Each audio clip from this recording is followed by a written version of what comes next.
ما سره په لاس کې 100 افغانۍ دي. راځئ وګورو په افغانستان کې موږ په دې 100 افغانۍ څومره شیان اخیستلی شو.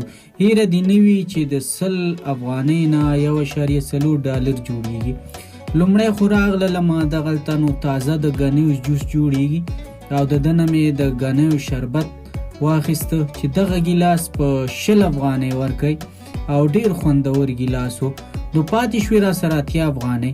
د هغې نه پس مې ځان ته د ناشتې دپاره بندوبست وکړه او تاسو ګورئ چې دغه 10 روپۍ خرچه مې وکړله او د هغې نه وروسته نو بیا دغې د انارو شربت ته ودرېدلم. دا هم خالص د انارو شربت دی نو ډیر مزیدار او تاسو ګورئ چې څومره ښکلی. د هغې نه وروسته نو بیا د مڼې دا وګوره څومره تازه مڼې دی او دا بیا تازه د مڼو شربت دی.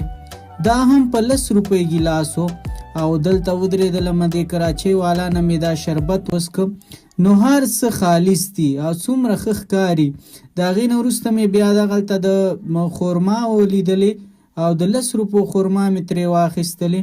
نو تاسو وګورئ د 10 روپو خرما یې څومره ډېرې راکړي دي او د هغې نه وروسته رالم د کیلو ته چې هغه یې د 10 4 ورکولې او دا د 10 3. نو ما بیا هم دغه 3 کیلې راواخیستلې او ښه په خوند مې وخوړلې. خو بیا هم ما سره 10 افغانۍ پاتې شو. نو په افغانستان کې موږ په 100 افغانۍ دومره ډېر شیان اخیستی شو.